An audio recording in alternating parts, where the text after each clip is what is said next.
10 mentiras que os cristãos acreditam e que não está na Bíblia. Desde pequenos, somos bombardeados com frases prontas, ensinamentos repetidos em cultos, sermões inflamados e estudos bíblicos guiados por quem afirma ter a verdade absoluta. Mas será mesmo que tudo o que os cristãos acreditam está mesmo na Bíblia? Hoje eu quero te mostrar o que muitos evitam. As mentiras disfarçadas de doutrina, que milhões de cristãos repetem sem nunca terem conferido se aquilo realmente está nas Escrituras. São ideias populares, chavões religiosos e até dogmas que viraram verdades absolutas dentro das igrejas, mas que, na prática, nunca foram ditos por Jesus, pelos apóstolos, nem aparecem em nenhum versículo bíblico. É chocante, eu sei, mas é justamente aí que mora o problema. O cristianismo moderno foi moldado por tradições humanas, interpretações distorcidas e interesses religiosos ao longo dos séculos. A maioria das pessoas não lê a Bíblia por si mesmas. Elas apenas repetem o que ouviram de um pastor, um líder espiritual ou um parente devoto.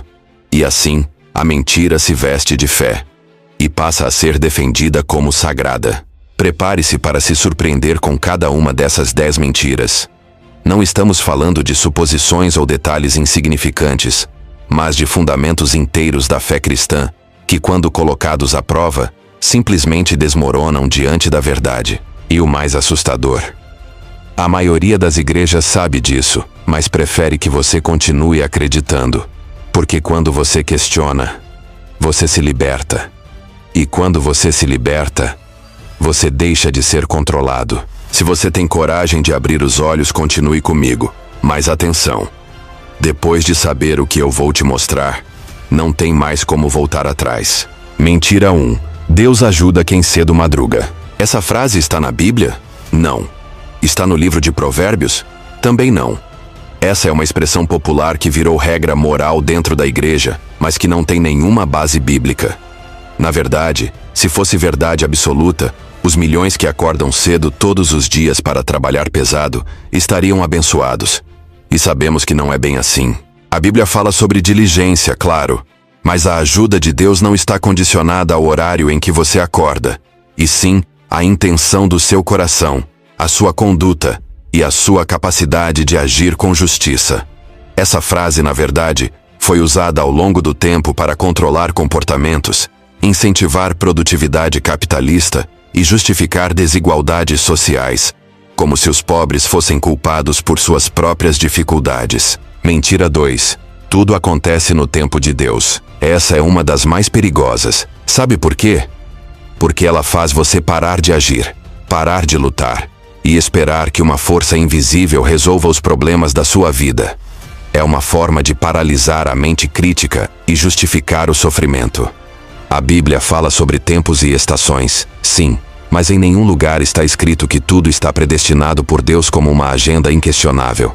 Essa frase tira a responsabilidade do ser humano e coloca tudo nas costas de um tempo divino que ninguém sabe quando virá.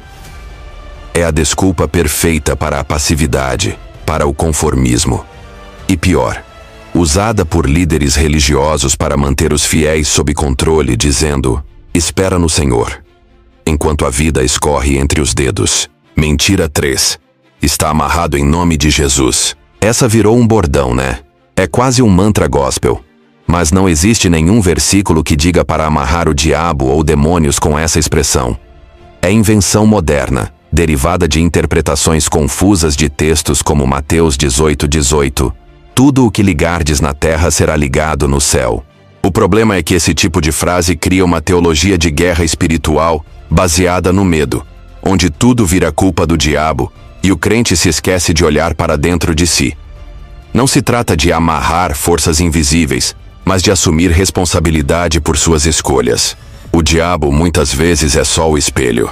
Mentira 4. Quem não dá o dízimo está roubando a Deus. Essa é clássica. Malquias 3:10 é usado em todas as igrejas para justificar a obrigatoriedade do dízimo. Mas ninguém te conta que esse texto foi escrito para o povo judeu, dentro de um contexto de templo físico, sacerdócio levítico e sistema agrário. Na Nova Aliança, Jesus nunca cobrou dízimo de ninguém. Os apóstolos também não. O que se via era contribuição voluntária, partilha e solidariedade. O que acontece hoje é um esquema de medo e culpa, onde se diz que quem não dá dinheiro vai ser amaldiçoado. Mas isso é manipulação. Se fosse verdade, os ricos que não dão nada estariam todos quebrados, e os pobres dizimistas estariam todos prósperos. Mas a realidade mostra o oposto. Mentira 5. Maria é a mãe de Deus. Essa ideia não veio da Bíblia, veio da doutrina católica criada séculos depois. Na Escritura, Maria é chamada de mãe de Jesus, o homem, mas jamais de mãe do Criador do universo. O conceito de mãe de Deus surgiu no Concílio de Éfeso, no ano 431 d.C., por conveniência teológica, para reforçar a ideia da divindade de Cristo e manter a hierarquia patriarcal da Igreja. Mas vamos pensar logicamente. Se Deus é eterno, imortal e infinito, como ele pode ter uma mãe? A divinização de Maria serviu para controlar fiéis através de uma figura materna santa, substituindo, inclusive, antigas deusas pagãs como Ísis e Cibele. Mas na Bíblia, essa expressão não existe. Mentira 6. Os planos de Deus são maiores que os seus. Essa frase parece linda, reconfortante. Mas ela não está na Bíblia como as pessoas repetem. Foi moldada para acalmar os frustrados e justificar derrotas.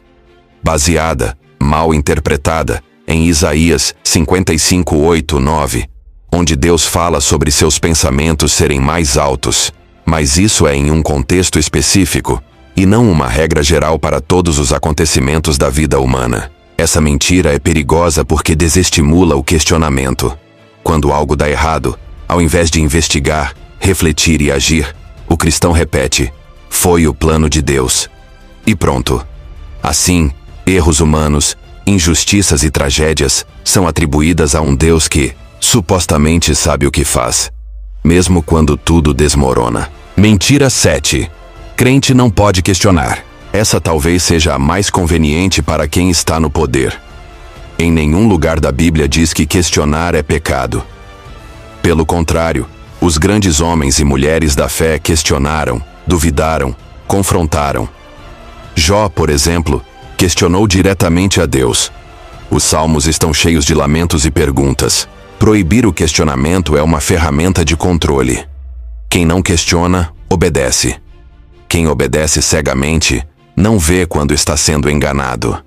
A fé não deveria excluir a dúvida, mas permitir o crescimento a partir dela. O problema é que o sistema religioso teme quem pensa demais. Porque quem pensa, acorda. Mentira 8. A Bíblia é a palavra literal de Deus. Essa talvez seja a maior mentira de todas. A ideia de que a Bíblia caiu do céu, pronta, perfeita e sem erros, é uma construção teológica, não uma realidade histórica. A verdade é que a Bíblia é um conjunto de livros escritos por homens, em diferentes épocas, com visões distintas, em contextos políticos e sociais completamente diversos. Quem estuda história sabe que o que está na Bíblia foi escolhido a dedo. Muitos textos foram rejeitados nos concílios, suprimidos, editados e até reescritos. Por quê? Porque quem controlava a religião também controlava o povo. E para manter o controle, era preciso oferecer uma verdade divina que não pudesse ser questionada. Assim, a Bíblia se tornou um manual de manipulação em massa, onde trechos são isolados, interpretados fora do contexto e usados para justificar tudo, da escravidão à submissão da mulher, da obediência cega ao poder à condenação dos diferentes. Quem ousa questionar essa palavra literal de Deus é visto como rebelde, herege ou endemoniado. Mas será que Deus, se existisse, precisaria de tradutores humanos e políticos religiosos para se comunicar? Ou será que essa voz de Deus é, na verdade, a voz dos poderosos disfarçada de sagrada? Mentira 9. Fora da igreja não há salvação. Essa frase não foi dita por Jesus. Ela foi criada e sustentada durante séculos pelas instituições religiosas, principalmente a Igreja Católica, e depois adaptada por denominações evangélicas, como uma ferramenta de exclusão e dominação. A ideia é simples: ou você está com eles, ou está perdido. Quem controla a igreja, controla sua alma, seu medo, sua culpa. A salvação, que deveria ser um conceito espiritual ou filosófico, foi transformada em um produto com dono. E o dono é sempre a religião de quem está pregando. Essa mentira foi usada para justificar guerras, queimar pessoas vivas, excluir pensadores, manter as massas obedientes e alimentar a arrogância religiosa. Se você acredita que só sua igreja salva, você vira escravo dela. E mais, passa a olhar o outro com superioridade, alimentando a divisão que destrói a humanidade. Mentira 10. Obedeça aos seus líderes espirituais sem questionar. Essa é uma mentira muito útil para pastores, padres e líderes autoritários. Ela é vendida como sinal de respeito, submissão ao homem de Deus, mas na prática é um escudo para esconder abusos, mentiras e manipulações. Versículos são distorcidos, como Hebreus 13:17. Obedecei aos vossos líderes, ignorando o fato de que os líderes do cristianismo primitivo serviam, não dominavam. Jesus lavava os pés dos discípulos. Ele mesmo disse: quem quiser ser o maior, seja o servo de todos. Hoje a realidade é outra. Muitos líderes se colocam acima da Bíblia, acima da moral, acima das leis. Criam regras, impõem medo, controlam a sexualidade, o dinheiro, a vida pessoal dos fiéis. Tudo isso usando a vontade de Deus como desculpa. Isso não é fé. Isso é dominação psicológica e religiosa. E o pior, quando você tenta expor isso, eles dizem que é o diabo te usando. Ou seja, o sistema se protege com o próprio medo que ele mesmo plantou em você. Enquanto essas mentiras forem repetidas nas igrejas, nas casas, nos púlpitos e nas redes sociais, o povo continuará sendo escravo de uma fé que não liberta. Uma fé que não estimula o pensamento, mas a obediência cega. Uma fé que não transforma o mundo, mas mantém tudo exatamente como os dominadores querem. É por isso que a Bíblia foi e continua sendo usada como uma ferramenta de manipulação em massa. Ela é poderosa, sim, mas não por ser sagrada. E sim, porque molda consciências, condiciona comportamentos e serve como argumento de autoridade absoluta sobre milhões de pessoas. E enquanto você não parar para pensar, questionar e investigar por si mesmo, continuará sendo apenas mais um número no rebanho. Percebe que, desde sempre, a Bíblia foi usada para manipular sua mente, sua fé, sua liberdade e até sua culpa? Percebe que o que te ensinaram como palavra de Deus virou, na verdade, um manual de dominação, onde versículos são recortados, distorcidos e cuspidos em cima do púlpito como se fossem verdades absolutas? Sabe por que tantos pastores vivem bem, viajam de jatinho, andam cercados de seguranças enquanto você luta para pagar o aluguel? Porque eles aprenderam a usar a Bíblia como ferramenta de poder. Aprenderam que um versículo bem colocado, acompanhado de uma ameaça espiritual, gera obediência. Aprenderam que quem domina a mente das pessoas, domina tudo. E mais, aprenderam que o medo é o melhor aliado da fé cega. Eles te dizem que questionar é pecado, que duvidar é obra do diabo, que sair da igreja é se afastar de Deus. Mas no fundo, o que eles mais temem é que você acorde, porque o dia que você parar e ler com seus próprios olhos, sem filtro, sem interpretação de pastor, sem medo, tudo desmorona. Você vai perceber que a maioria dos mandamentos que eles impõem nem está na Bíblia. E o que está é usado de forma seletiva. Ou seja, usam a Bíblia não para te libertar, mas para te domesticar.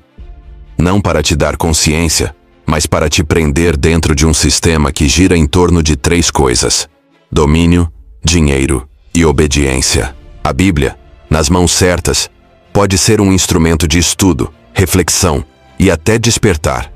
Mas nas mãos erradas, como tem sido durante séculos, ela é um chicote espiritual. Serve para justificar guerras, desigualdades, misoginia, homofobia, racismo e submissão. E o pior, quem está dentro do sistema defende tudo isso acreditando estar fazendo a vontade de Deus. A pergunta que fica é: até quando você vai continuar entregando sua consciência nas mãos de quem lucra com a sua fé? Talvez seja a hora de fechar a Bíblia por um instante e abrir os olhos de verdade. Porque quando você começa a investigar quem escolheu o que entraria na Bíblia e o que seria censurado, você descobre que não foi Deus, foram homens. Homens de carne e osso. Ambiciosos, políticos, religiosos e poderosos. Você sabia que a Bíblia, como conhecemos hoje, só foi organizada séculos depois de Jesus? Que vários livros foram descartados nos concílios? Que textos considerados perigosos ou inconvenientes foram declarados heréticos e queimados junto com quem os lia? No Concílio de Nicéia, ano 325, por exemplo, o imperador romano Constantino não estava preocupado com espiritualidade. Ele queria unir o império politicamente, usando a religião como cola social. E para isso, era necessário criar um Cristo oficial, apagar outras versões e montar um livro sagrado que servisse de referência única, não pela verdade, mas pelo controle das massas. Desde então, a Bíblia deixou de ser um conjunto de escrituras espirituais e passou a ser um instrumento político. E o mais chocante? Isso continua até hoje.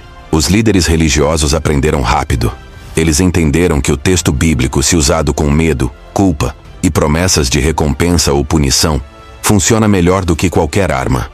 Com ele, você não precisa prender ninguém com correntes, basta prender com doutrina, basta prometer céu e ameaçar com o inferno. Obedeça ao pastor. Não toque no ungido. Não questione as escrituras. Quem se afasta da igreja está perdido. São frases que não têm nada a ver com amor, liberdade ou espiritualidade. São ordens disfarçadas de fé. São códigos de submissão.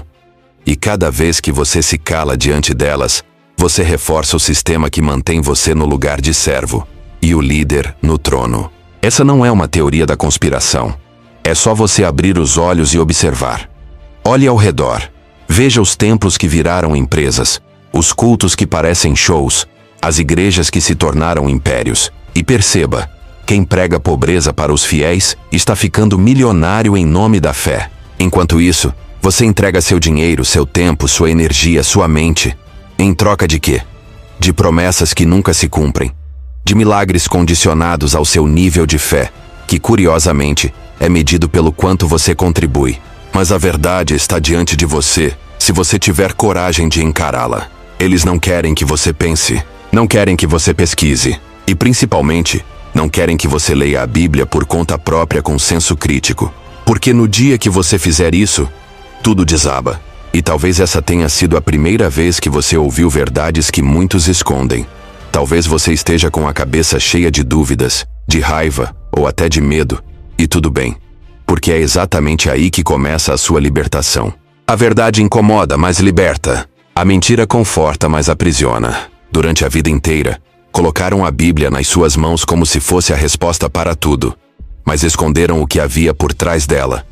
Interesses políticos, decisões humanas, cortes, manipulações e doutrinas moldadas para que você acreditasse sem pensar. Te ensinaram a confiar cegamente em homens que se dizem representantes de Deus, mas que vivem como se fossem deuses na terra, ricos, intocáveis e acima da lei. Te disseram que você é pequeno, fraco, pecador, e que só será salvo se obedecer, se pagar, se calar. Mas nunca te disseram que a fé verdadeira não exige submissão, e sim consciência. Hoje talvez alguma coisa tenha virado uma chave aí dentro. Talvez pela primeira vez você tenha sentido que algo não bate. E é exatamente isso que eles mais temem. Que você pense, que você duvide, que você acorde. Porque o dia em que você acorda, a prisão cai. E quando a prisão cai, eles perdem o domínio, perdem o dízimo, perdem o poder. E você recupera algo que nunca deveriam ter tirado de você. A liberdade de pensar com a sua própria mente.